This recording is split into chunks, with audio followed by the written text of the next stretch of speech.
The blood on her face is not her own. Brenia is 26 years old, and she can feel it drying in the cold wind, can taste copper when her lips crack open, can smell the smoke from her burning village, mixing with the iron salt scent of the massacre that ended 3 hours ago. She was, until sunrise this morning, queen of the Nervii wife of King Boduognatus, mother of 2 sons, priestess of the sacred grove, the most powerful woman in a nation of warriors who had never been conquered. Now she kneels in the mud beside 600 other women, her royal torque ripped from her neck, her ceremonial robes torn to expose her body to the February wind, her wrists bound behind her back with rope that cuts into flesh every time she moves. Around her, Roman soldiers move through the prisoners with the efficiency of men who have done this many times before, separating the young from the old, the beautiful from the plain, the valuable from the disposable. And they are coming for her. She knows this because a Roman officer has been watching her since the sorting began. He stands apart from the common soldiers, his armor marking him as a legatus, a legion commander, one of the most powerful men in the Roman military hierarchy. His face is handsome in the way that predators are handsome, sharp and composed, and utterly without mercy. He has not spoken to her. He has not approached. He has simply watched, and his watching is worse than anything the common soldiers might do. He begins walking toward her now. This one. His Latin is crisp, educated, the accent of Roman aristocracy. The queen, bring her to my tent. Have her cleaned, but not clothed. I want to examine what we've captured. A soldier moves to grab her. She does not resist. Resistance here means death, and death means abandoning her sons, who are somewhere in this chaos, who might still be alive if she can find a way to protect them. But as she is lifted to her feet, she sees something that stops her heart. Her husband's head, mounted on a Roman spear, displayed at the edge of the prisoner compound where every captured Nervian can see what happened to their king. Boduognatus is dead. The man she has loved since childhood, the father of her children, the king who swore to protect their people dead and displayed like a trophy for Roman entertainment. She does not scream. She does not weep. She locks the grief somewhere deep inside her, somewhere it cannot interfere with what she must do next, because now she understands something that changes everything. She is the last authority of the Nervii. With Boduognatus dead, she is not merely a captured queen, she is the vessel of her nation's sovereignty, the keeper of its sacred knowledge, the only person alive who knows where the tribe's treasury is hidden, where the Druids concealed the artifacts that must never fall into Roman hands, where her sons were sent when the battle turned against them. The Romans do not know this yet. They see only a queen valuable as a trophy, useful as a hostage, entertaining as a conquest. They do not know what they have actually captured, and she intends to use that ignorance to destroy them. What you are about to learn has been systematically excluded from the histories that celebrate Rome's conquest of the barbarian north. The historians who documented Julius Caesar's Gallic Wars focused on battles and strategies, on the genius of Roman military organization, on the civilizing mission that supposedly justified the conquest of peoples who had lived freely for centuries. They recorded casualty figures in the hundreds of thousands, entire nations destroyed, populations enslaved, cultures erased from the earth. But they did not record what happened to the women. Tonight, you will learn what Roman legions actually did when they conquered tribal peoples. You will learn about the systematic processing of captured women, the hierarchies that determine their fates, the specific horrors reserved for the wives of defeated chiefs who represented the highest value captures. You will learn about Brenia, queen of the Nervii, who watched her husband's head mounted on a Roman spear and decided in that moment that she would not merely survive, she would find a way to make Rome pay for what it had done. Subscribe if you want to understand the true cost of Rome's conquests. Comment below telling me where you are watching from. Because Brenia is about to enter the tent of Legatus Gaius Cornelius Scipio, and what happens in that tent will determine whether she lives or dies, whether her sons survive or perish, whether the Nervi have any future at all. But I need to warn you about something first. This story does not go where you expect it to go. There will be moments when you think you understand what is happening. There will be moments when you think you know who the villains are and who the heroes are.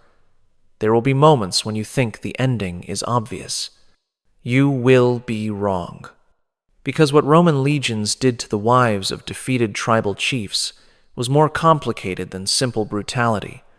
It was a system, and systems can be manipulated by people who understand them. Brenia understood systems, and she was about to demonstrate what that understanding could accomplish. The tent of Legatus Gaius Cornelius Scipio was larger than the house Brenia had grown up in. Canvas walls enclosed a space that contained furniture, carpets, bronze lamps, a writing desk covered with maps and documents, all the apparatus of Roman military administration, transported across hundreds of miles so that a commander could maintain civilized comfort while destroying civilizations. She was brought inside by soldiers who positioned her at the tent's center, then withdrew to guard positions by the entrance. She was alone with the legatus. Scipio circled her slowly, examining her the way he might examine a horse he was considering purchasing. "The Queen of the Nervi," he said, "wife of Bodognatus, who killed 3,000 of my men before we brought him down. Mother of 2 sons who have apparently vanished. We're still searching." He stopped in front of her, his eyes meeting hers. "And priestess of your people's sacred grove. That's the detail that interests me most." She said nothing. Let him talk. Let him reveal what he knew and what he didn't. "The Druids performed their rituals in that grove," he continued. "They kept records there, artifacts, treasures accumulated over centuries. My scouts found the grove, or what was left of it after your people burned it, but they found nothing of value, just ash and bones." Still, she said nothing, which means the Druids moved their treasures before we arrived, and the only people who would know where they moved them are the Druids themselves, who died defending the grove, or the king who is decorating a spear outside, or the queen. He smiled. I am a woman. The Druids did not share their secrets with women. The Druids made exceptions for queens who were also priestesses. Your people's own traditions confirm this. You were initiated into mysteries that ordinary women were forbidden to know." He was well informed, too well informed. Someone had told him things that only a Nervian would know. "What do you want?" she asked. "I want the Druid treasures. I want the tribal treasury that your husband hid before the battle. I want the location of your sons, who are heirs to a throne that no longer exists but who might still be useful as hostages." He paused. "And I want you to cooperate willingly, rather than requiring persuasion. And if I refuse, then I persuade you. There are methods that work on almost everyone, given enough time and creativity. I would prefer not to damage you. Undamaged queens are more valuable, but I will if necessary. What do you offer in exchange for cooperation?" The question surprised him. She saw it in the slight shift of his expression. He had expected pleas, or defiance, or silence. He had not expected negotiation. "You are not in a position to negotiate. Everyone is always in a position to negotiate. I have information you want. You have power over my survival and my children's survival. That is the basis for a transaction. The transaction is simple. You tell me what I want to know, or I hurt you until you tell me. That transaction destroys the value of what I'm offering. Torture produces unreliable information. People say whatever will stop the pain. If you want accurate locations for treasures and children, you need my genuine cooperation, not words extracted through suffering." Scipio studied her with new interest. "You've thought about this. I had 3 hours in the mud watching your soldiers sort prisoners. That is a long time to think. What do you want in exchange for the information? My sons' lives. Not their freedom, I know that is impossible, but their lives. Assigned to household service somewhere, they will be fed and sheltered and permitted to grow to adulthood. That might be arranged. And my own life. Not freedom, not comfort, but life. Assigned to purposes that do not involve the special entertainment that I know awaits captured queens. You know about that? Your soldiers are not quiet. They discuss what happens to valuable female prisoners. The centurion who bound my wrists explained in detail what I could expect if I did not cooperate with whatever was demanded. Scipio was quiet for a moment. When he spoke again, his tone had shifted, less predatory, more businesslike. If your information proves accurate, I can guarantee your son's survival. I can assign them to my own household, where they will be treated as valued property rather than disposable labor. And me? You are more complicated. A queen of the Nervii is a significant trophy. There are expectations about how such trophies are displayed and used, but he paused, considering. There might be alternatives, depending on how valuable your information proves to be.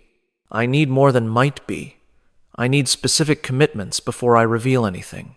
You are negotiating as if you have leverage. You don't. I have the only accurate information about treasures that represent years of your soldiers' pay. I have knowledge about my son's location that your search parties will not find without my help. I have the ability to give you true information or false information, and you will not know the difference until your men have wasted weeks following wrong directions. She met his eyes steadily. I have leverage. The question is whether you are intelligent enough to recognize it. A long silence.